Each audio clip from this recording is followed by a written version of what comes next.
vítam v našej knižnici, v Hornej Drianskej knižnici v Prievidzi. Vítam aj nášho hostia, autorku a etnologičku Juliu Marcinovú. Dobrý deň. Ďakujem. Veľmi radi, že ste prišli. Na besede Dotyk histórie. Dotyk histórie vlastne aj preto, lebo sme chceli poukázať na to, ako sa vie dotýkať tá história práve tej súčasnosti a nás ako spoločnosti. A do toho nám výborne sadla práve tá naša kniha. Ale chcela by som sa ešte vrátiť najskôr možno tak k vám. Ako ste sa vy dostali vôbec k tomu, že vás tá história tak zaujíma? Bolo to od malička? Že ste k tomu mali taký vzťah? Ja som vôbec ten rodokmeň, alebo takéto záležitosti okolo rodokmeňu začala riešiť možno keď som mala naozaj 11 rokov, 10, 11, 12, nepamätám si to úplne presne, ale teda to bolo obdobie, kedy som začala byť si fascinovaná tým, že kde máme svoje korene, kde až siahajú, ako sa to rozvetvuje a mňa to teda veľmi bavilo už asi tak od tohto veku.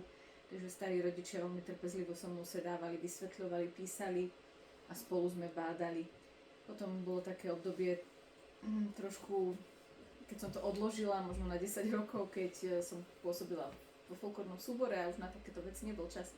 Ale potom som sa, možno paradoxne pri deťoch, keď už som mala oveľa viac iných starostí, vrátila práve k rodokmeňu, k spisovaniu záležitosti okolo rodín, ale k tomu všetkému prispela práve etnológia, ktorú som začala študovať v 2005, aspoň myslím. Takže to sa nejak tak celé prelínulo dokopy a z toho potom ten celok takýto vznikol. A teda, keď hovoríte, že ste boli v tom folklórnom súbore aktívna, tak práve tam vzniklo to, že ste sa práve tomu tradičnému odievaniu tak začali venovať v rámci tej etnológie? Asi áno, aj keď všade hovorím, že môj taký prvý dotyk s krojom bol, keď som asi v 11 rokoch dostala od mojej prababky voniak ako súčasť tradičného odevu a to bolo pre mňa úplne najkrajší darčík, aký som mohla dostať a bola som z toho veľmi šťastná. A to nejak vo mne sa tak nejak objavil taká nejaká potreba možno aj zbierať už vtedy, že som si to naozaj veľmi odložila som si to a vždy, čo som dostala, tak to tak nejak pomaličky rástlo. Ale až potom v tom folklórnom súbore v Rosúci v Žiline, keď som začala pôsobiť, mala som tak tesne pred 17-kou, čiže aj dosť neskoro, tak to bolo niečo, čo ma začalo fascinovať. Sme sa prezliekali z kroja do kroja a tam som nejak sebe pocítila túžbu dozvedieť sa o tých krojoch viac, nielen v rámci súboru, pretože až štúdium som zistila, aké ploché informácie to sú a aké nedostačujúce. Takže etnológiu som začala študovať v Nitre a tam som si vyprofilovala v podstate, že ten odev bude to, čomu sa chcem venovať. Áno, máme tu od vás aj jednu knižku, čo my máme v knižnici práve tomuto tradičnému odevu venovanú. A dalo sa to vidieť ale aj v rámci vašej knihy tohto románu, že ste tam chceli poukázať práve na takéto tradičné odievanie. Bolo to skôr tak cieľenie na tú mladšiu generáciu, ktorá presne tie názvy možno toho tradičného odevu nepozná? Robili ste to cieľene s tým? Cieľene som tam takéto kapitoly dávala, alebo celkovo všetko, čo sa tej etnológie týka, ja som to tak snažila tam vsunúť nielen preto, že dnešná mladá generácia o tom nemá ani šajnu, v podstate okrem tých, ktorí sa tomu venujú, ale sa mi to zdalo naozaj veľmi dobrý spôsob, ako románovou formou, jednoduchou, ľahkou, podať aj staršej generácii, nielen tej mladšej, pretože aj generácia mojich rodičov má o tom veľmi chabú nejakú vedomosť, nie všetci samozrejme. Tak mi to prišlo akože veľmi vhodné takúto edukačnú formu tomu dať. Sice možno vedome som to tam vtláčala, ale snažila som sa to tak podať, aby to bolo pre čitateľa zrozumiteľné. Aby som nebola etnológ v tom pravom slova zmysle, že teraz to tam idem dávať poučkovito a robiť analýzy a nejaké výskumné materiály, to vôbec nie, aj keď z toho to vyplýva, samozrejme. Ale som to tam tak pod prahou trošku vsunula, že... Také malé zaujímavosti. Áno, ako také zaujímavosti asi to aj rezonuje. Určite áno. Myslím si, že veľa aj nových slov, keď som to ja čítala, som tam našla, ale rovnako som si spomenula na niektoré slova, ktoré presne som si povedala, že tak toto používala napríklad moja babka alebo niečo také, takže určite sa s tým vedeli tak aj objavili také svoje detstvo niektorí tí ľudia v tom. Určite áno a pre starších ľudí je toto úplne samozrejmosť. Ani som sa asi nestretla v staršej generácii s niekým, komu by boli nejaké tie slova, že nerozumejú. Mladšia teda oveľa viac. A ja tým, že som v tom prostredí vyrastala, že takto rozprávali moji starí rodičia, pre mňa to bolo úplne automaticky takto to písať.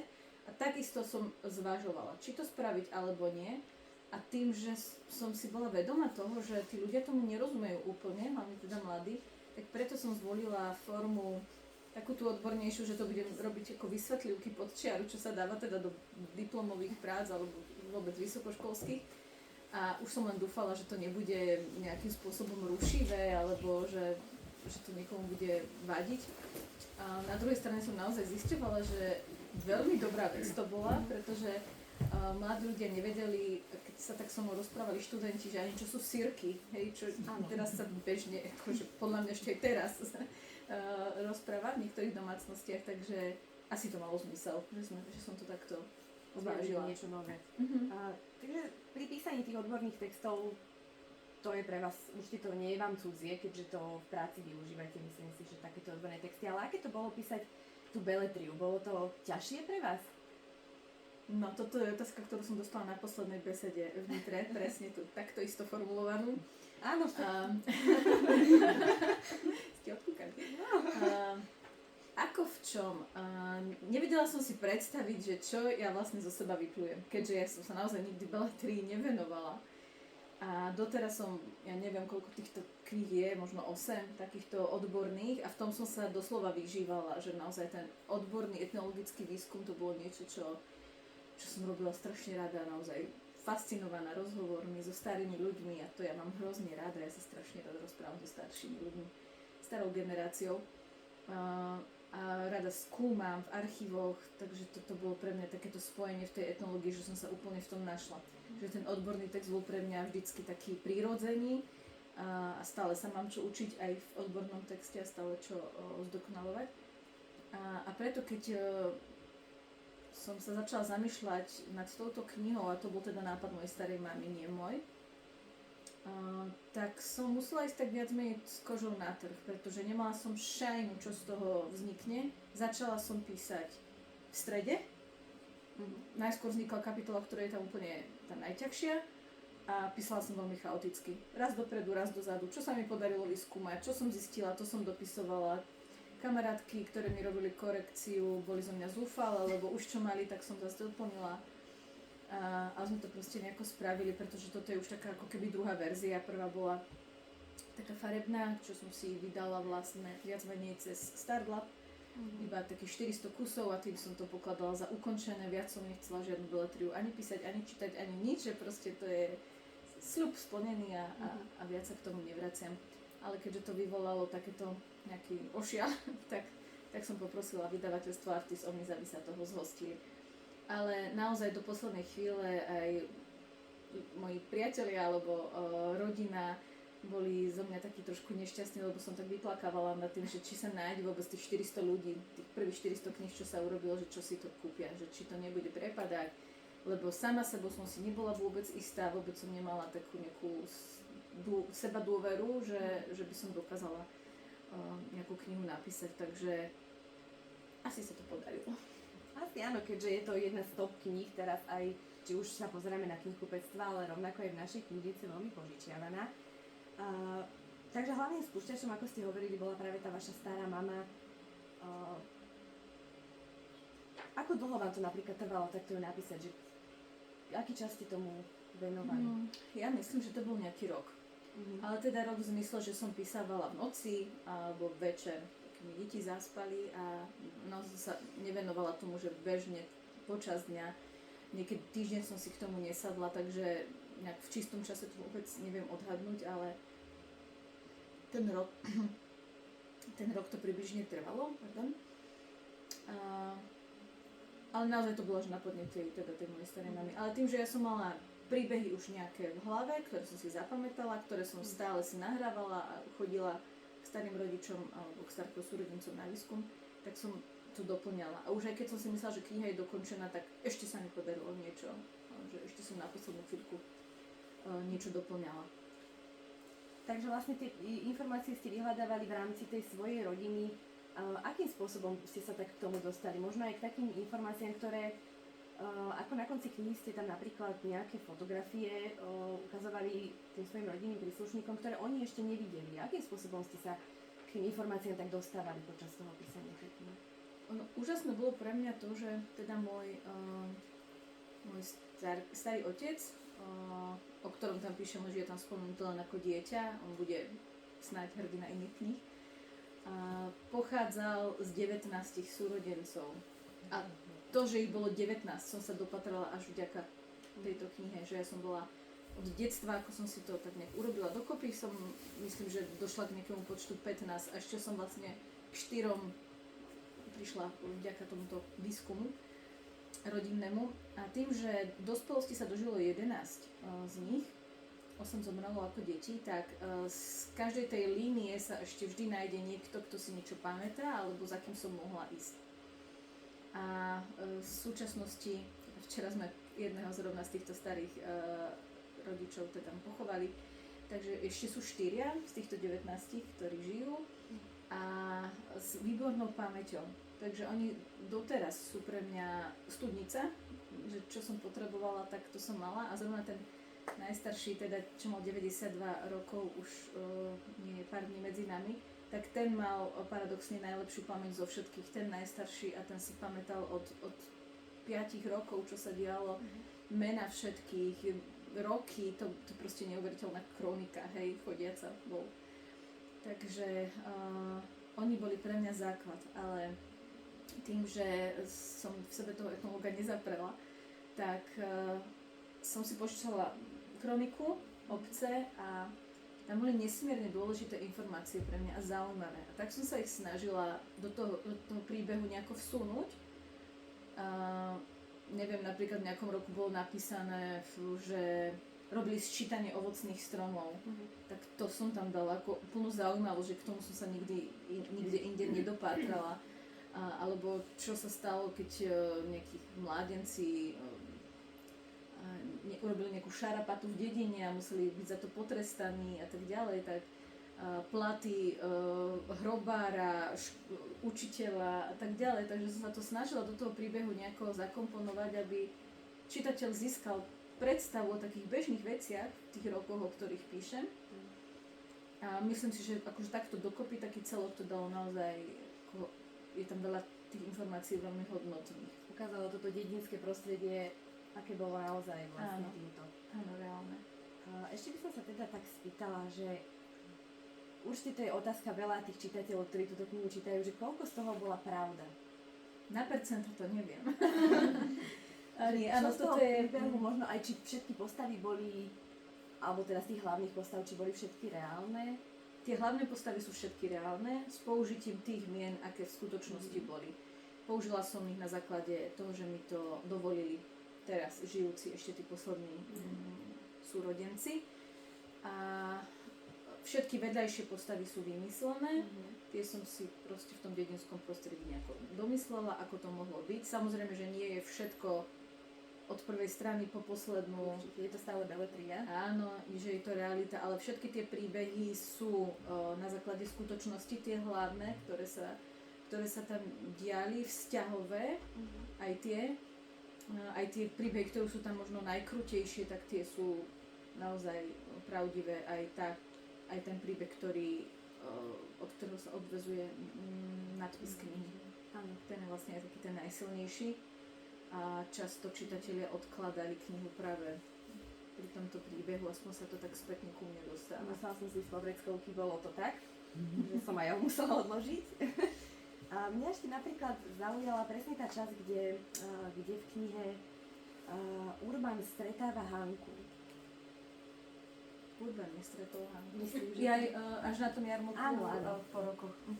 Že to bolo To je To je vymyslené. Akože Náhodou. Nezaprela sa vo mne tá ženská romantická duša, samozrejme, takže trošku som to tam chcela aj vsunúť takýmto spôsobom, pretože netuším, čo sa s nejakou Hankou stalo, to vôbec neviem, ale mi to prišlo ako také milé po rokoch, taký návrat, že možno, že sa tomu Michalovi niečo takéto naozaj stalo, že v tom starom veku už tesne pred smrťou zistil. Viacerí sme na tým dumali, tak preto táto otázka. Ale nerada na toto odpovedám, lebo potom sú viacerí sklamaní, že... Áno. Keď ste hovorili, že ste teda dostali povolenie od tej svojej rodiny, že boli teda, tak tie ohlasy boli skôr pozitívne, teda z tej rodiny aj z toho okolia? Na to, že to idem písať? S tým nemal problém nikto. Naozaj, že za hoci ktorým z nich som prišla, z tých najstarších, aj som, ako je na tej fotke, že im ukazujem niečo v tom fotku, či čo, oni so mnou veľmi radi ten čas strávili a pýtala som sa ich naozaj do nekonečna a dopodrobne som im hovorila, že to tam naozaj, musia mi povedať pravdu, lebo čo mi povedia, to tam bude a už potom to nezmenia nie a ani im to nebudem dávať čítať dopredu, že kým to vydám, takže naozaj som veľmi tak ako bola na ihlách, že keď to už vyšlo a keď som im tie knižky doniesla, že či to reálne prečítajú, či sa im to bude páčiť, či sa nenahnevajú, pretože naozaj tam boli momenty, kedy by som napríklad o ich mame, o Verone, vedela napísať aj také ešte negatívne veci, ktoré vychádzali z jej povahy, z toho tvrdého života, z toho, že si odrodila 15 detí, a že určite sa to na jej živote odrazilo a na veľa takých negatívnych veciach, ktoré sa stali. Ale to som si práve tak akože už pri písaní premyslela, že asi nie. Že má deti, ktoré ešte dodnes žijú, ktorých by sa to mohlo dotknúť a ktorí by asi nechceli, aby v nejakom negatívnom zmysle bola vykreslená. Takže niečo som si tam tak aj vedome okresala. Ale čo sa týka tých spätných väzieb, tak všetci mi dali takúto pozitívnu spätnú väzbu. Dokonca jeden to nedokázal dočítať. Že mu to vyvolalo proste tie emócie silné. Presne tak. Čo boli ale pre mňa napríklad aj silné momenty, zrovna aj ten najstarší, ktorý už teda pár dní nie je medzi nami, tak on, ale aj ostatní sa vlastne dozvedeli až vďaka tejto knihe, čo sa stalo Urbanovi. Keď ušiel z vlaku, ktorý smeroval do koncentračného tábora, že to bolo prísne utajovaná historka rodinná, ktorú on povedal len svojej žene a táto prezradila svojej vnúčke, až keď Urban bol dávno po smrti, že naozaj nechcel, aby sa o tom niekto dozvedel, ani najbližšia rodina. Že mne sa to tiež podarilo úplnou náhodou získať. Ste sa tomu aj dostali vôbec, to je úžasné. Takže pozitívne ohlasy od rodiny a čo tak napríklad vy stále žijete v Polsi. Čo tak, áno, a čo tak od napríklad susedov alebo teda tých obyvateľov, že ste takto poukázali na tú dedinu, na to dedinské prostredie, od nich máte nejaké ohlasy takéto? Mám a negatívne nie, ale čo mi asi tak najviac zarezonovalo, boli ohlasy v zmysle, že konečne začínajú byť hrdí na to, odkiaľ pochádzajú. Lebo nikdy si človek neuvedomí, že aj v najobyčajnejšej dedine, kde sa nič dôležité nestalo, a to máme teda Jozefa Gabčíka, čiže máme aj dôležitú osobnosť, ktorá od nás pochádza, ale že nikdy nepokladali za dôležité sa priznávať ako keby k tejto obci. Alebo sa pozrieť inými očami na miesta, po ktorých chodili ich predkovia. A toto mi príde ako také veľmi silné a deje sa to nielen v Polusi, ale aj z ostatných dedín alebo častí Slovenska mám takéto spätné väzby, že to uvedomenie si, že po tejto zemi kráčali aj ľudia pred nami so svojimi príbehmi, často veľmi ťažkými, že by sme si možno mohli vážiť trošku viac, kto sme, čo sme, odkiaľ sme, aké máme korene a možno aj tá hrdosť na to, že niekam patríme. Lebo nie každý sa vie v tom živote zaradiť. A preto takéto spätné väzby, že som hrdá zrazu na to, odkiaľ pochádzam, mi prišlo veľmi pozitívne. Ale to je veľmi také, že to musí toho autora veľmi potešiť, že aj v tom blízkom okolí, v takom dobrom svetle, lebo niekedy sa môže stať, že práve v tom blízkom okolí by to tak nevideli tí ľudia, ale vykreslili ste tú obec realisticky, ale popri tom veľmi ľudský pre mňa. Takže ja sa tej odozve ani nečudujem. Keď ste hovorili ale, že ste to teda nedávali týmto rodinným príslušníkom čítať, že až potom, keď to vyšlo, kto bol váš prvý čitateľ, taký, komu ste si to dali pozrieť? Moja sesternica, ktorej som naozaj po kapitole posielala, že či to môže byť. Ona všetko mi značením, že to je úžasné, najlepšie na svete, takže nemala som spätnú väzbu, že niečo si oprav alebo niečo si zlepší, takže bolo to také veľmi milé, ale niektorým naozaj kamarátkam som to poposielala, niečo, v čom som si nebola istá. Alebo som bola v takej dosť blízkej komunikácii s Veronikou Homolovou Totovou, ktorá je teda tiež spisovateľka, písala práve o Gabčíkovi a dodnes sa tej téme venuje. Keď som potrebovala také reálie nejaké ozrejmiť, či už o ňom, alebo vôbec, keď som sa ten príbeh dozvedela, že sa mu podarilo vyskočiť z toho vlaku, ktorý smeroval do koncentračného tábora, že či to je ozaj reálne. Teda mi potvrdila, že tieto príbehy sú naozaj zaznamenané, že podarilo sa to niekoľkým ľuďom z toho vlaku, z tých starých zhrdzavených vozňov vyskočiť. Takže takéto áno, ale tiež som komunikovala s ľuďmi, napríklad s vojenským historikom. Lebo keď som písala o tom, ako Michal bojoval v Hercegovine, ja som nemala šajnu o tom, ako to tam vtedy fungovalo. Našli sme listinu jeho prepušťacu z vojenskej služby, ktorá bola po maďarsky, takže som písala mojej kolegyni na univerzitu, ktorá má vyštudovanú historickú maďarčinu. Nech mi s tým pomôže, nech mi to preložím. Nebolo mi jasné, že prečo má 12 rokov vojenskej služby, že to je úplne strašný vek na toto. Takže mi to ozriemovali, že to boli 3 roky povinné vojenskej služby, potom musel byť v zálohe a takéto záležitosti, ktoré som sa teda potom do toho textu aj snažila jednoducho ozrejmiť. Ale mala som potrebu si to potvrdiť odborníkmi v tom, v čom som ja odborníčka nebola. Je to veľmi emotívny príbeh. Ako sa napríklad cítite vy, že keď si uvedomíte, že to čítajú stovky čitateľov? Že je vám to také... Aj ste cítili sa niekedy nepríjemne, že takto vlastne o tej, že vedia také osobné veci o vás, ako keby o tých vašich predkoch, alebo to skôr ste to radi prezentovali? Necítila som sa nepríjemne. Ja som mala potrebu to napísať asi z toho dôvodu, že takéto príbehy, či chceme, či nechceme, sa diali v každej jednej rodine. A za každú rodinu by sme mohli napísať jeden román. A tie príbehy boli veľmi podobné. A keď som prišla s tými prvými vytlačkami do Žilinského Artfora a rozprávala som sa tam s tými knihkupcami, tak mi presne povedali, že má to len dve možnosti, čo sa s tou knihou stane. Buď to ostane v tej úzkej lokalite, lebo je to naozaj veľmi úzko lokalizované na to Poúsie, Rajské Teplice a ľudí to nebude zaujímať, pretože je to dedina, o ktorej nikto nič nevie, maximálne ak má niekto informáciu o tom Gabčíkovi. Alebo to bude mať efekt ako žitkovské bohyne, ktoré sú takisto úzúčko špecifikované na tú jednu lokalitu Žitkova, ale presiahlo to úplne región vlastne hranice. A stala sa práve táto druhá vec, ale aj pravdepodobne preto, že tie príbehy sú tak blízke všetkým ľuďom, na tých, jedno, že či je to dedina na východe alebo na záhori, alebo tuto je úplne jedno. A práve preto, že sa to dialo naozaj všade, že všade bola tá vojna, všade bola veľká hospodárska kríza, všade ľudia bojovali alebo proste živorili, všade si ľudia brali život, rodili, pochovávali maličké deti, čiže tie príbehy boli sa dotýkali pravdepodobne aj preto tých ľudí, lebo buď to mali prežité, alebo počuli o tom z vlastnej rodiny a vedeli, že takto nejak to môže byť a vynárali sa spomienky. Alebo prípadne, čo sa mi ešte veľmi páči, ľudia majú potrebu sa po tejto knihe začať pýtať, pretože v tej chvíli zistili, že o svojej rodine nevedia vôbec nič.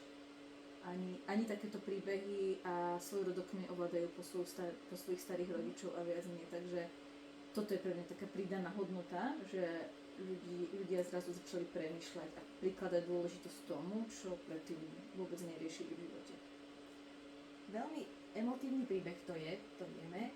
Ale zaujímalo teda, najmä by som povedala, že tých dospelých čitateľov tam sa riešia také témy, ako ste aj teraz spomínali, ale stretli ste sa už aj s nejakými detskými čitateľmi alebo mládežou, ktorá si túto knižku prečítala, že ako vnímala, dajme tomu, to vtedajšie správanie ľudí a zvyky, ktoré mali? Či ste sa s tým stretli, že sa vás pýtajú takéto otázky? Detského čitateľa by som do tohto vôbec nezahrňala, aj keď sa ma pýtajú, že už aj môj 12-ročný syn, či si to môže prečítať, tak ešte mu to nedovolím, lebo naozaj si myslím, že toto ešte veľmi ťažká kniha na deti určite, ale taká mládež po 20 sa mi teda ozvala viackrát, viacerí ľudia mi písali na Facebook, sociálne siete a pre nich bolo fascinujúce zistiť také veci ako svadby, ktoré boli z donútenia, ktoré boli kvôli majetkom. Nemali ani šajnu o tom, že to, čo sa deje teraz, že ja si slobodne niekoho vyberiem, slobodne niekoho opustím a nikto to nerieši, tak to predtým nebolo možné. Že naozaj, ako to bolo v tom filme Kubo, že medze sa vyorú, bude sa lepšie siať. My máme vedľa seba pozemky, tak to jednoducho spojíme sobašom, tak to reálne naozaj bolo.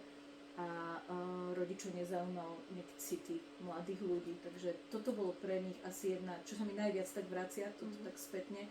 Alebo potom ženy, aj mladé dievčatá veľmi citlivo vnímajú to postavenie žien v dedinskom prostredí. Aj to, že čo sa dialo, keď sa mali vydávať a stráviť so svojím mužom tú prvú noc, aj to čepčenie, ktoré dneska z ktorého sa dnes robí úplne show a už vlastne stratilo opodstatnenie, pretože už to dávno nie je o tom, o čom to bolo kedysi, že aké to bolo ťažké pre tie dievčatá, vedeli, čo ich čaká, a vedeli, že budú kontrolované, či boli poctivé až do toho svojho sobáša. A ešte obzvlášť v tom 19. storočí, že boli vystavené plachty, či tam bol flag a podobne, že to bolo, si to dnes nevieme predstaviť, že by sme boli do tohto také ponížené v podstate, dnes by sme to asi tak brali, predtým to síce bolo možno normálne, ale určite nepríjemné pre tie dievčatá, takže toto objavujú úplne Ameriku, ako sa hovorí, že veľa vecí nemali ani poňatia, o čom ten dedinský život bol, pretože dnes už sú tie rozdiely v meste a dedine v podstate zotreté. Áno. Mňa napríklad v tom postavení, že presne toto tak, ani by som nepovedala, že šokovalo, skôr tak zaujalo, že práve koľkokrát si to tie ženy navzájom tým, aké museli byť silné v tých svojich životoch, tak oni si vlastne sťažovali tie životy navzájom. Hej, že keď tá staršia žena, ona mala teda kľúč od tej komory, ona rozhodovala, kto čo bude mať, že práve tie ženy tak spolu ako keby ani nedržali úplne kedysi. Bolo to určite tým drsným životom, ktorý zažívali, ale teda mňa skôr toto bolo také pre mňa také najťažšie emotívne ako ohľadom na to postavenie tých žien. A potom ešte ďalšia vec, čo mňa teda trochu šokovala, bolo práve to, že niekto zomrel a oni vlastne ešte s tou mŕtvolou spali v tej jednej miestnosti. To bolo teda silné pre mňa veľmi. A to sa dialo ešte donedávna v podstate, hej, že... Ale predstaviť si to vôbec neviem teda. Áno, ja si teda pamätám, že keď mi môj otec vravel, že jemu starky, keď zomrel, a to bolo v 71., tak bolo to isté, že mali ho 3 dní vpredu, v prednej izbe, vždy pri ňom niekto bol, aj tam spávali, hrali sa tie deti pri ňom, že jemu, ak mal položené ruky, tak mu jedna ruka spadla, tak on proste prišiel, zdvihol mu tú ruku, dal mu späť a tak, že to si nevieme teraz predstaviť, že to deti urobia, alebo že vôbec, že sme v takom blízkom kontakte s mŕtvým. Tá smrť mala úplne iný význam ako dnes. Oni boli v podstate od malička s ňou nejaký stotožnení, brali to ako úplne bežnú súčasť života, nechodili na žiadne terapie, že im niekto zomrel, že zomrelo dieťa, proste držali sa vety, Pán Boh dal, Pán Boh vzal. Nemali ani čas, ani možnosti si to preplakať, alebo sa s tým nejako vysporiadavať, pretože mali tak zahltený život prácou a bojom o prežitie v podstate, a naozaj akože do bodky, že toto nemali umožnené riešiť. Čo neznamená, že to v sebe nemali hlboko boľavé. A práve to sú tie veci, ktoré podľa mňa sa odrážali v v konečnom dôsledku na ich rozhodnutiach a na tom, aké boli tie ženy tvrdé, že naozaj sa im stalo, keď sa napríklad jedna žena musela vydať na silu za muža, ku ktorému nič necítila. Ten muž mohol byť alkoholík, tyran v podstate, mohla byť bitá, musela poslúchať, nesmela nikdy protirečiť, mohla porodiť 8 detí a z toho jej mohlo 7 zomrieť a nesmela to žiadnym spôsobom prejaviť, tak muselo sa to niekde v tej duši usádzať a nejakým spôsobom v konečnom dôsledku prejaviť. Lebo dnes áno, máme možnosti terapie, vieme s tým pracovať aj celé týždne a mesiace, aby sme sa dali dokopy z akejkoľvek tragickej udalosti, ale predtým tie možnosti neboli. A preto sa teraz môžeme čudovať, že ako sa k nej odporne zachovali, prečo jej nedali jesť, prečo ju odvrhla vlastná matka, svokra, prečo si vzala život, pretože už ťažko nazrieme do jej duše a čo všetko sa tam v podstate dialo, ale tej krivdy bolo určite veľa.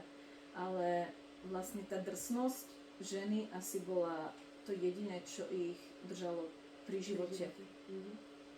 A vy ste tou knižkou tak aj nastavili také zrkadlo tomu, ako v minulosti teda žili tí ľudia, aby sme si to my vedeli, ako žila taká obyčajná slovenská rodina v tom dedinskom prostredí. A poukázali si tam aj na také historické fakty, teda ako bola vojna, ten hladomor, na nejaké tradície. A mala som ale pocit, že presne dnes sme to nazvali tými generačnými traumami, ako keby, ale že sa tie príbehy ako trochu aj opakovali, len možno v inom svetle. Hej? Že neopakovali sa napríklad, že ten už dovolil tomu synovi, aby si teda zobral niekoho, koho mal rád, ale zase inak sa odzrkadlili tie rozhodnutia jeho rodičov predošle. Takže čo si myslíte, že sa napríklad posunula tá naša spoločnosť? Že je to teraz iné, alebo vlastne stále my si len posúvame tieto generačné traumy len v inom vlastne iným spôsobom, ako keby? Dvomi spôsobmi by som to povedala, že dnes máme obrovskú slobodu. Uvedomujeme si to napríklad po prečítaní takejto knihy, hej, že naozaj máme slobodu sa rozhodnúť, urobiť čo chceme, ísť kde chceme a je nám úplne jedno, čo si o tom ľudia iní myslia. To je na jednej strane skvelé, na druhej strane začíname pociťovať, že v spoločnosti chýbajú pravidlá. A keď nie sú pravidlá, tak začína anarchia. Akože nie je to ešte také vypuklé, ale už sa nám to začína nejakým spôsobom prejavovať. Takže tá sloboda možno tým ľuďom chýbala a možno by nebola tá spoločnosť taká silná a schopná prežitia, aká bola vtedy. Pretože nám, keby teraz vypli elektriku, tak umrieme tu, pretože sa nedokážeme sami o seba postarať. A oni s týmto problém v podstate nemali. A na druhej strane, čo sa týka vzťahov, generačné traumy sú dodnes obrovsky silné. Vnímam to cez 4 generácie aj v našej rodine. Že pokiaľ sa o tom nezačne rozprávať a riešiť si to v sebe a pomenovať problémy rodičom, pomenovať ich starým rodičom, tak sa to bude niesť stále. Dokonca sa prenášajú traumy alebo sklony k sebevražde. Cez 3 generácie aj také sa dejú veci, pretože s tým nikto viacej ďalej nepracuje. Jedného považujú za slabocha, ktorý proste ukončil život len, aby nemusel sa k tomu postaviť chlapský, ženský, to je jedno, kto to bol, väčšinou to muži, ale boli aj ženy. A keď sa raz k tomu proste postavia, že takto to urobil môj otec, takže to musím urobiť aj, alebo inej cesty nie je.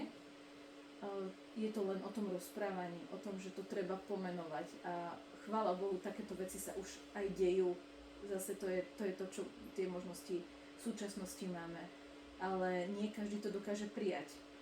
Aj generácia mojich rodičov, hej, že 50-60 roční ľudia veľmi ťažko príjmajú, že ich zlé rozhodnutia alebo ich správanie je nejakým spôsobom ovplyvnené ich detstvom. Tým, čo zažívali, že mali nejaký spôsob tyranie alkoholizmu, hoci čo sa v ich rodine dialo, už to nechcú prenašať v takomto zmysle, ale stále majú v sebe agresiu alebo niečo, čo nevedia spracovať a s čím robiť bez odborníka. Zas na druhej strane, napríklad mne sa veľmi páčilo v tej knihe, vy ste tam už pri Urbanovom príbehu ste vlastne vyzdvihli to, že aký mali tí súrodenci dobrý vzťah, aj napriek tomu, že oni mali inú matku a potom aj s tými súrodencami, ktorí už boli Veronine deti. To bolo zase také veľmi také ako liečivé, ako keby na tú dušu, že nie všetky tie traumy, že sa vlastne prenesú, že sa to môže niekde aj prelomiť, zmeniť. By som povedala, že tam, lebo by bola možnosť, že by tie deti proste spolu nevychádzali, ale oni naopak mali dobré vzťahy teda, ako ste tam. Veľmi dobré, akože naozaj do smrti každého z nich oni sa navštevovali, pomáhali si od toho detstva, lebo však medzi najstarším a najmladšou bol 30-ročný rozdiel, či koľko to bolo, že bolo to veľmi silné medzi nimi, ale tá Verona práve, ktorá bola 4 macocha, tak k ním sa správala oveľa horšie ako k tým svojim, že tam som to tuším aj napísala jednom iba z tých príbehov, že svojim natrela chleba s masťou a tým, čo neboli, dala iba suchy, čo neboli jej vlastní a takýchto vecí sa dialo viac, ale som o nich nepísala práve preto, že teda ešte viacerí žijú. Ale práve teda to som chcela vyvinúť, že aj napriek tomu, že ona sa tak správala a robila tie rozdiely, že tí v tom súrodeneckom vzťahu to vlastne nebolo až tak cítiť, lebo tam to zostalo v takej dobrej rodine, že teda oni zostali vlastne, že sa mali radi veľmi. Ako ste teda potom spomínali toho vášho starého otca, že bol spomenutý len tak okrajovo, tak plánujete teda v budúcnosti aj o ňom niečo napísať? Keďže už ani on, ani starka nežijú, takže už si to môžem dovoliť, inak by mi to nedovolili. Áno, plánujem. A vlastne som začala aj písať už pokračovanie, aj keď je pol roka napísaná asi jedna kapitola. A dorábam ďalšie, ale už sľubujem, že potom sa do toho pustím.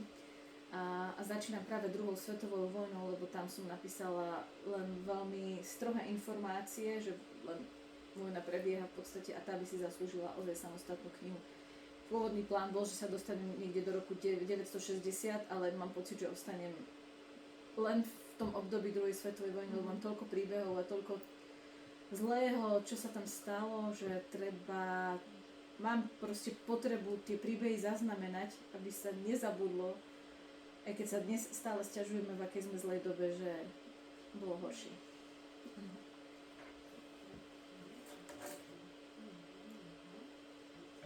Ak má niekto aj nejaké otázky, tak ja vám dám aj teraz kľudný priestor. Ja sa tu nepýtam len mňa, čo mňa zaujíma, ale ak máte nejaké otázky, tak pokojne sa môžete pýtať. Nech sa páči, koho čo zaujalo, alebo tak chcete nejakú spätnú väzbu dať, tak veľmi rada. Tak viem, tak ja sa teda ešte opýtam, vlastne tam v knižke, kde ste písali aj o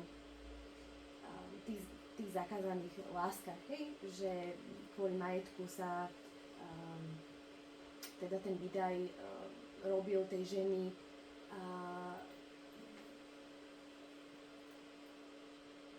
malo to podľa vás zmysel aký v tej dobe pre tých ľudí, že myslíte si, že si uvedomili do budúcna potom tie deti, že prečo to tí rodičia, hej, napríklad Michalov prípad, že sa musel teda vzdať tej svojej lásky, že uvedomil si on do budúcna, že to bolo pre jeho dobro myslené? Veľmi ťažko sa dopátrame v súčasnosti k týmto informáciám, pretože v našej oblasti už neexistujú informátori, ktorí by toto reálne zažili. Takže ísť nejak sonda do ich duše, to už nie je možné. Ale podľa aj takých starších výskumov, tak je to opäť dve ako keby strany. Že buď naozaj sa s tým ľudia zžili, pretože vedeli, že tie majetky sú dôležité na prežitie. A čím viac ich mám, tým je to lepšie. A ľudia, ktorí nemali nejaký vzťah ešte predtým vybudovaný, že len poslušne čakali, kedy im niekoho rodičia nájdu, tak sa veľakrát aj stotožnili s tým partnerom a naučili sa spolu pekne žiť. To nie je len o tom, že tie manželstva by boli zlé na to, že boli vynútené. Vôbec nie. Veľmi veľa bolo takých, že sa proste k sebe mali, že to spolu zvládli, ale tá morálka bola veľmi silná na tej dedine. Napríklad veľa z výskumov máme, že ženy povedia, že ľúbili sa celý život so svojím mužom, ale môj muž ma nikdy nevidel vyzlečený. Napríklad. Že to boli tak silné pre nich nejaké morálne zábrany, ktoré súviseli, a ja som to tam občas tak načrtla aj s tým zahalením tela, že to nebolo prípustné, že my nesmeli hlavu mať odhalenú, ako náhle boli vydaté, že museli nosiť ten čepiec a nesmeli si dovoliť ísť takto prostovlase medzi ľudí, pretože to ešte z takých tých pohanských čias pochádzalo tak nejaké presvedčenie, že ženské vlasy dlhé majú erotickú funkciu a pokiaľ by sa vydatá žena s odhalenou hlavou ukázala pred inými mužmi, mohla by ich zviesť. Takže takéto nejaké zakorenie to v sebe malo, ale bola veľmi silná aj viera a tá ich nepustila vo svojom konaní. Dnes už máme aj v tomto dosť veľkú slobodu. Takže boli prísne pravidlá, prísna morálka a aj tie manželstvá, keď aj boli uzatvorené na silu, tak buď sa s nimi stotožnili, alebo nie, ale museli ich aj tak prežiť, vydržať. Akokoľvek zlé bolo, tak museli to vlastne vydržať, že nebolo možné cúvnuť. Vlastne tam aj tak nakoniec veľakrát možno tie problémy aj medzi tými manželmi práve plynuli z toho, že žili ešte s tými rodičmi toho manžela, dajme tomu, že možno keby to bolo inak, hej, že vlastne, že by žili tie generácie spoločne. Takto to nevnímali, ale pretože nevnímali to takto, pretože to bolo tak dané, to bolo úplne normálne, že neexistovali žiadne doliečováky, kde sa starí ľudia chorí dali. Jednoducho tie generácie, pokiaľ človek nezomrel, zomierali zásadne doma, tak spolu vyrastali, spolu žili, spolu zomierali a nič iné im ani neprišlo normálne, nebola iná možnosť, ako sú dneska. Dneska to skôr vnímame vypuklejšie, medzigeneračné spory a to, že mladí žijú nielen že trojgeneračne, ale aj dvojgeneračne, aj to už býva veľmi veľký problém. Takže kedysi to nevnímali takto a vždy ten najstarší v dome mal rozhodujúce slovo, toho sa poslúchalo. To je jednoducho, čo chlap povedal, najstarší, tak to bolo sveté. Zomrel, žezlo prebral ďalší najstarší. Takže tam naozaj boli veľmi pevné pravidlá a dodržiavali sa. Tam napríklad mňa aj, zase sa vrátim len k tomu, teda, že to postavenie tej ženy, veľmi ma tam fascinovalo napríklad aj postavenie ale detí v tom dome, že ešte aj nad tými deťmi bol vlastne ten gazda, ako by sme povedali, že najprv sa najedol teda on, potom deti, až potom tá žena, ale že vlastne ani tým deťom, ktoré my dnes v dnešnom svete by sme práve ich vyložili na taký piedestál, že teda ty sa najprv najedz a tebe najprv pomôžem, tak v minulosti to tak vlastne nebolo, že bol ten gazda bol ten, ktorý potreboval najviac, lebo Presne tak, lebo ten vykonával ťažkú fyzickú robotu deň čo deň a nejak sa mu tá úcta musela prejavovať akýmkoľvek spôsobom, tak proste chlap bol na prvom mieste, áno. A deti boli pracovná sila. Od 4-ročné deti už pásli husy, čo bolo potrebné, krávy, takže mali ich veľa, detí naozaj oveľa viac ako je to teraz, ale bolo to tým, že tie dedinské rodiny boli veľké a bolo tam veľmi veľa roboty. Čiže každý bol od detstva zaradený do nejakej pracovnej činnosti a bolo úplne prirodzené, nesmeli sa vzoprieť. Takže žiadne otázky, môžete, nech sa páči. Keď ste hovorili o... že vy niektorý príbeh, ktorý ako autor máte tak akože najradšej, ktorý bol ten taký obľúbený, že síce ťažký, ale v niečom vás najviac zaujal. Asi mám ku všetkým takú nejakú taká srdcová záležitosť, možno všetko, čo sa týkalo Verony a Vavrína, vzhľadom k tomu, že Veronu som zažila, že som do 12 rokov bola pri nej, to bola moja prababka, ale asi s takou najväčšou láskou som písala o Michalovi, ktorého som nepoznala a o ktorom som mala asi najmenej informácií, ale to, ako ho opisovali, bolo pre mňa, že to je stelesnenie dobra. To je neuveriteľné, ako jeden chlap, ktorý žil v tak tvrdej, zlej dobe, dokázal byť tak láskavý, tak dobrý až do svojej smrti, že mala som to šťastie poznať dvoch ľudí. Zomreli teraz v priebehu 2 mesiacov po sebe. Jediní dvaja, ktorí ho zažili. Pamätali si ho napriek tomu, že on zomrel v roku 1940. Čiže proste pre mňa neuveriteľné, že doteraz žili dvaja ľudia, ktorí mi o ňom vedeli rozprávať. A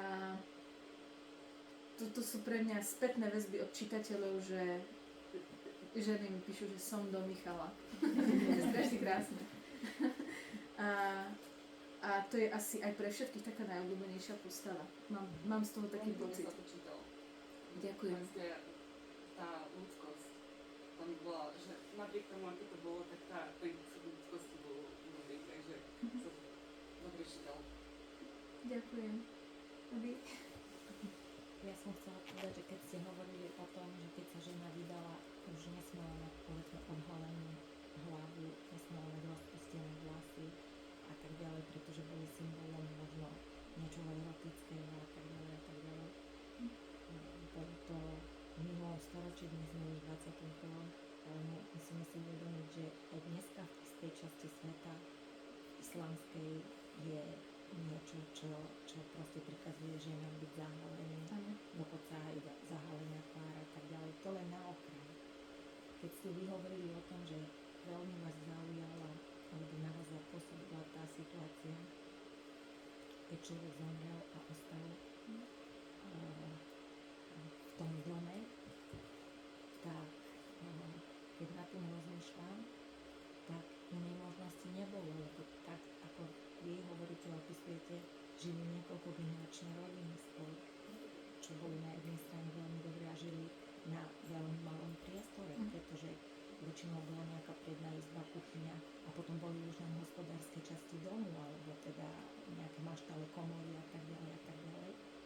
Čiže tam iný priestor nebol, aby kde by mohli dať človeka, ktorý zomrel.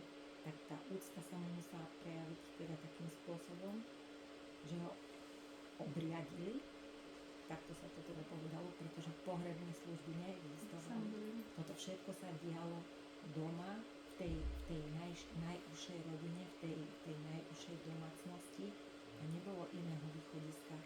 Domy smútku sa začali stavať až po vojne. Predtým boli možno nejaké márnice alebo niečo také, ale aby tomu človeku prejavili naozaj tú poslednú úctu ešte možno pred tým pohrebom alebo pred tou rozlúčkou, tak ako ste vypovedali, tak jednoducho bol v prednej izbe, bol tam vystretý a ten život tej domácnosti, aj keď možno nejakým spôsobom utichol, ale musel ísť ďalej. Musel ísť ďalej, áno. Ale tá úcta bola pre tých ľudí veľmi dôležitá, že vzdať úctu človeku, ktorý ten svet opustil. A bolo jedno, či bol ten človek dobrý alebo zlý.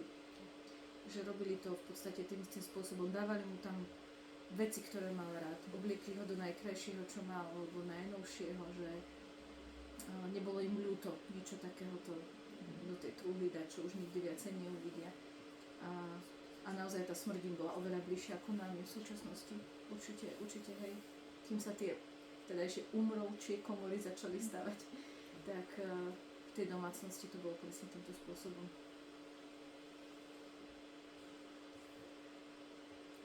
Má ešte niekto nejaké otázky na pani autorku? Môžem, ale takú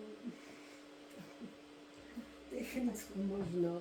Mňa veľmi zaujalo v začiatku, keď ste spomínali, ako ste k tým informáciám, ako ste pátrali, zisťovali, no pochádzate z dediny, ja teda tiež, manžela som mala tiež z dediny, takže ja ten dedinský, aj keď teda pri mojom veku už určite, samozrejme, že inú dobu, zaujalo ma, ako ste zbierali informácie, na koho ste sa všelikoho obracali. A teraz ste povedali informáciu, že ste Michala vlastne nezažili a informácie máte, zomrel dávno, v tom 46. ste hovorili. že akým spôsobom by sa, alebo kam sa zamerať, kde informácie zbierať, keďže mnohí z rodiny už nežijú. Ako ste sa dopátrali proste informáciám o človeku, ktorý už nežije, lebo, no, samozrejme nie som spisovateľ, ani si netrúfnem, ale nejaké také rodinné, pozbierať niečo, napísať niečo, ešte zachovať, či sa to dá aj povedzme v našom veku. Určite, že dá, Ako by ale človek na to mohol ísť? ja som mala obrovské šťastie, že tento nejaký záujem o tie korene mám zdedený.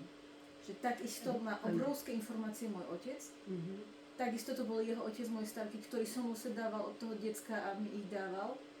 A starka, ktorá bola teda privydatá ku nám, nebola Knapcová, až keď sa vydala, tak ona bola taká tá práva žena, ktorá sa bude všetkom informovaná, vedela všetky pikošky z rodiny, ktoré sa jej veľmi netýkali. Ale mala som na toto šťastie, že proste ja som, koho som sa spýtala, tak tie informácie mali.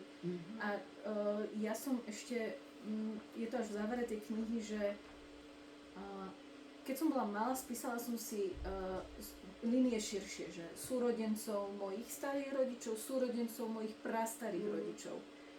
A tak som prišla k tej babke Verone, prababke, a vlastne som mala vypísané jej všetkých súrodencov. Ona bola najstaršia, medzi tým ďalšie, najmladšia Klementína. Vedela som, že dve sú desi v Čechách a už sú proste všetci mŕtvi. A ja som sa vlastne až týmto výskumom, stretla som sa s jedným našim príslušníkom rodinným, ktorého občas stretávam. A on mi povedal, že no však som volal minulý týždeň tú babku Klementínu a mne skoro oči vypadli, že s jakou? No však s Veroninou sestrou, bol 20 rokov medzi nimi rozdiel. A v novembri minulého roka oslavila 95 rokov, pred mesiacom zomrela. A ja som mala to šťastie, že ja som sa proste o nej dozvedela. Naša rodina o nej nevedela, že existuje, že žije, že je za Prahou. Ja som si na ňu zohnala číslo a do týždňa som bola u nej. Že som to proste nemohla nechať len tak. A ona mala 93 rokov, keď som prišla za ňou, a pamätala si všetko od svojich 4 rokov. A povedala mi o svojich starých rodičov, narodených v roku 1860-70, čo by mi nikto iný na svete už nepovedal. A takisto aj napriek tomu, že ona v 15 odišla do Čiech, že si pamätala tohto Michala, presne vedela koľké informácie o tom, že fajčil stále, že ako chodil oblečený, aký bol človek, že proste to bolo pre mňa niečo neskutočné. Že som mala takéto obrovské šťastie dopatrať sa k dvom najstarším ľuďom v našej rodine a že som mala tú možnosť sedieť pri nich s diktafónom a pýtať sa do nemoty. A nebola som potom za ňou a mali sme vlastne naplánované stretnutie pred 2 mesiacmi, že ku nej pôjdem na jednu sobotu, a v tú sobotu zomrela. A ja som ju vlastne nestihla, ale mala som tak strašne veľa toho nahratého a teda mám, že chvála Bohu, že som ju zažila. A preto, kto nemá toto šťastie, je veľmi ťažké sa dopatrať, pokiaľ neboli takíto bádaví ľudia v tej rodine. A to zapísali, alebo si to aspoň pamätajú. Ale mnohí si pamätajú a nikdy o tom nerozprávali, takže možno je len na čase sa začať pýtať. Aj po tých ale líniách, že širších. Nie len taká táto, že priama línia, lebo nežijú vám už rodičia, nežijú starí rodičia, ale stále je niekto a niekde sa nájde v tých šipných líniách, kto vie. Áno, lebo je fakt pravda, ja už mám nejaký vek, moji rodičia nežijú, moji starí rodičia nežijú, moja maminka bola jedináčik, že už ani, a nie kvôli sebe, ale kvôli tým ďalším generáciám niečo zachovať, niečo, ale už možno, že ani veľmi nie je. A výborní informátori sú ženy na dedine. To je to najlepšie, čo sa vám môže stať, hodzakú si odchytiť. Tetku od susedov. Áno, a ja som sa tak dozvedela práve vďaka pani kostolničke, že moja prababka mala 2-krát dvojičky. A nevedeli to nikto z ich súrodencov. A ja som to dvom potom prišla povedať, že ale toto som sa dozvedela a potvrdila mi to aj tá babka v tej Prahe, že aj kto mal presne tú dvojičku. Vždy jedna dvojička sa narodila mŕtva, hej, že hneď odstránili to dieťa, nerozprávalo sa o tom a zistila som to až teraz. Preto viem, po kom mám dvojičky, už som to zistila. že takéto úžasné veci sa stali a pre mňa bolo akože najúžasnejšie tieto pocity, že prišla som za tým strikom Janom, za bratom môjho starkého, mal 85 rokov a som povedala, že striko, ale vy ste mali dvojičku. A on sa na mňa úplne vyhúkane pozeral, že nevedel o tom. A proste takto na staré kolená sa dozvedel takúto informáciu a bolo to pre neho slzy v očiach. A preto som mu povedala, že striko, ak vám, možno, že vám v živote niečo také chýbalo, že nevysvetliteľné niečo, čo vás niekde v hlave, niekde niečo nepomenované. A možno sme na to práve prišli, že ste mali brata alebo sestru a už tamto puto dávno nie je. Takže stačí sa pýtať naozaj aj starých ľudí v dedine, lebo oni si pamätajú tých ľudí. Pamätajú si príbehy a rôzne kruté príbehy a treba to zaznamenať. Naozaj sa pýtať cudzích ľudí v podstate. No, mám svokru, ktorá pochádza alebo žije kopu rokov v tej dedine, kde som ja žila a tá bude mať 100 rokov za chvíľu, takže... Toto by ste mali využiť takže kým sa dá, pokiaľ je pri pamäti. pátrať. Áno. No, A tá vám povie úžasné informácie. Ďakujem. Najviac vecí sa človek vlastne takým ústnym podaním Áno. dozvie, alebo potom teda, keď už sa nemá koho pýtať, tak už zostávajú len archívy, knižnice, matriky, alebo teda niečo také, keď už teda toho nie je. Ale ja chcem teda tiež povedať zo svojej skúsenosti, môj starý otec sa narodil v 19. storočí, koncom roku 1890, alebo začiatkom roku 1890. A pamätám si, lebo sme žili v trojgeneračnej rodine, tiež na dedine, a pamätám si ako veľmi dobrého človeka, zažil teda 2 svetové vojny. O nejakých takých ťažkých príbehoch nerozprával. No, tak ako vy hovoríte, že si spomínate na človeka z tej knihy, že bol veľmi dobrý, tak ja si tak spomínam na môjho starého otca, že bol telom a dušou, svojim správaním, svojim životom veľký dobrák a z jeho rozprávania jeho rôzne príbehy. A práve tak, ako hovoríte, veľa vecí viem od mojej maminky, alebo proste z takýchto vecí. A až keď človek príde do určitého veku, tak sa začne na to spomínať a začne veľmi banovať a hovoriť si, že sa na to mal pýtať vtedy, keď bol mladý a vtedy som nemala ani toľko skúseností, ani neviem. Ono je teraz už ťažko plakať nad rozliatým No, vekom. veď áno. Ale pokiaľ si to stále vynecháte len pre seba, tak to nemá žiadnu hodnotu. Ja si to A nenechávam pre je seba. strašne super si proste sadnúť za počítač a spísať. A to je úplne, to vôbec nemusí mať umeleckú hodnotu Ako na to, no povedzte. ale napísať to, ako vám idú myšlienky, tak spísať. Pamätám si starého otca, narodil sa vtedy a mám k nemu týchto 10 spomienok. A to je všetko. Pre vaše deti, vnúčata, pravnúčata, to bude poklad, čo im nikto nikdy už nepovie a nájdu to ako také pamätihodnosti. Kto na to má energiu a chuť, tak písať rukou, to je to najúžasnejšie. Ja som sa pokúsila zostaviť nejaký rodokmen, tak ako vy hovoríte a tak ďalej.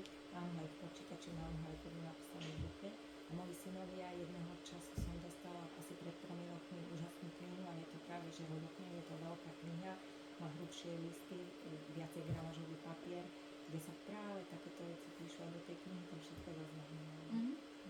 No, je to úžasné. Určite to treba, akože my si to možno tak neuvedomujeme, že to má nejakú výpovednú hodnotu, ale nikdy neviete, že čomu sa budú venovať tie naše deti alebo vnúčatá a keď raz nájdú nejakú takúto výpoveď od vás, tak to je niečo úžasné. Mám sobašný list môjho starého otca z roku 1913. Z Remšajdu v Nemecku. To je fascinujúce úplne. Až môžem podotknúť k tejto téme. Sami sme boli mladí, mali sme deti, mali sme prácu, teda ja už som dôchodkyňa, mali sme iné starosti, tak ako aj teraz naše deti. Ale možno až časom s tým vekom, dozrením a zrazu, že máme trošku možno viacej času, tak nás takéto veci napadajú, že niečo zanechať tým deťom, ktoré takisto, alebo vnúčatám, pravnúčatám prípadne, ktoré takisto dozrejú do istého času, keď sa budú pátrať, teda budú zbierať informácie, budú mať záujem a keď to teda my, ktorí máme momentálne viacej času, nezachytíme, čo sa dá, tak už potom tí po nás vlastne sa k tomu nedostanú. Presne tak. Preto je to dôležité.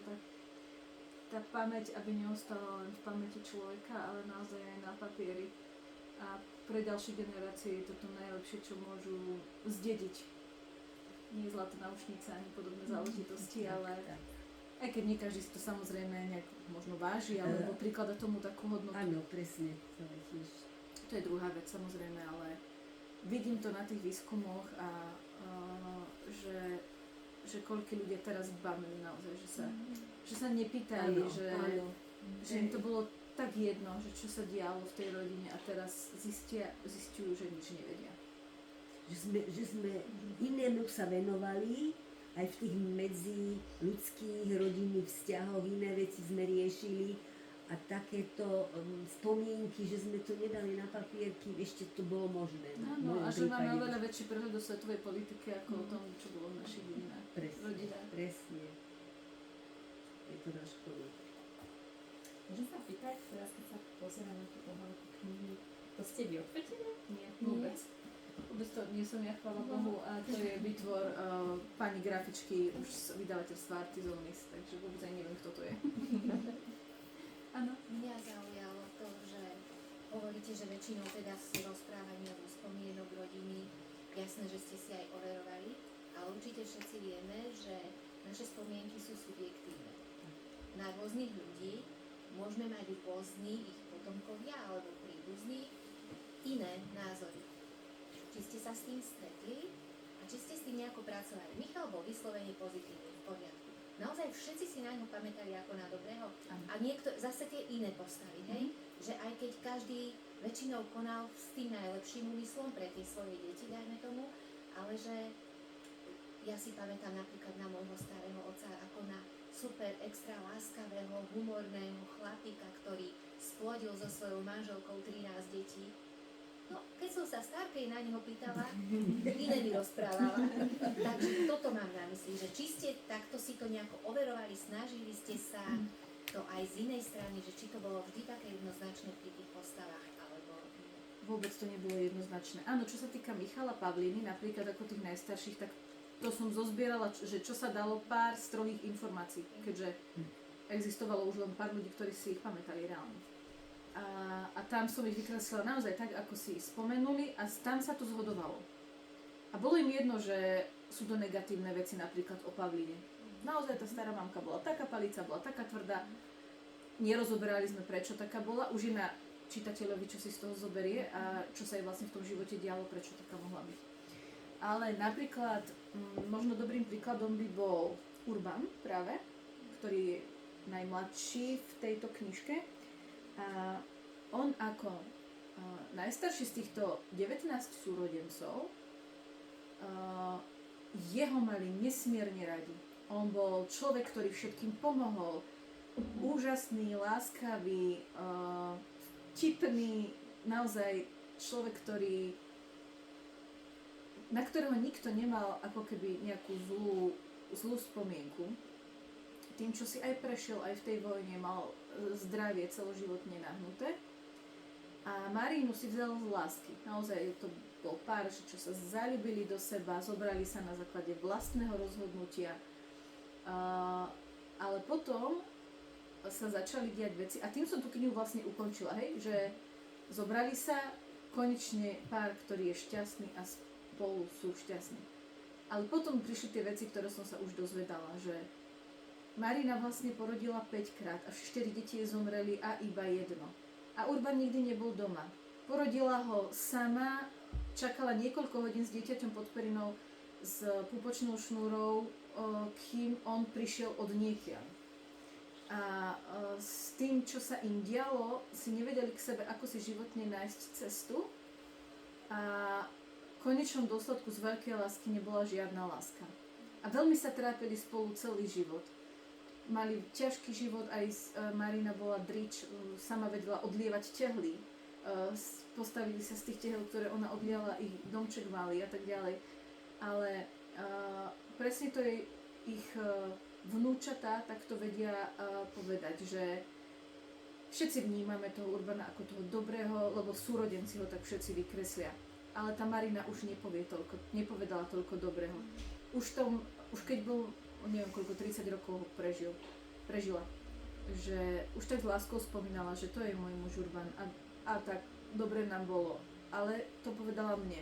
Ale tej vnúčke, s ktorou mala veľmi blízky vzťah, povedala aj to boľavé, aj to trápenie, aj to, že viac doma nebol ako bol, aj že neboli šťastní, že si ubližovali, aj napriek tomu spolu zostali. Ale to bolo to, čo som tam už proste nechcela dať. Že bolo by to pre tú rodinu boľavé, pretože ešte z nich veľa žije, potomkovia žijú. Takže som to radšej ukončila v tom štádiu, kedy sa naozaj mali radi a kedy sa ľúbili. A to ďalej už ani rozoberať nebudem. Ani nebudem pokračovať v ich príbehu. Tam to nechám niekde, že to pozitívne tam niekde bolo. Ale hej, no, mala som možnosť si vybrať, akou cestou pôjdem a vybrala som si toto.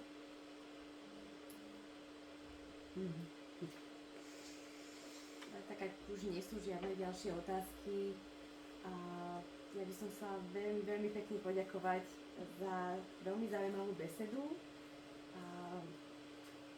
Vám a teda aj vám, že ste sa prišli pozrieť na dotyk histórie. A chcela by som ešte povedať, že sa veľmi tešíme na ďalšiu knižku a určite si vás radi zavoláme znova, keď príde. Iba bude znova taká úspešná, ešte to nie je isté. A veríme, že bude. Takže chcem poďakovať pekne za pozornosť a môžete sa ešte pani autorke dať podpísať knihy, ak niekto nestihol prípadne, ale teda odo mňa osobne dali z toho už všetko. Ďakujem pekne za pozornosť. Ďakujem.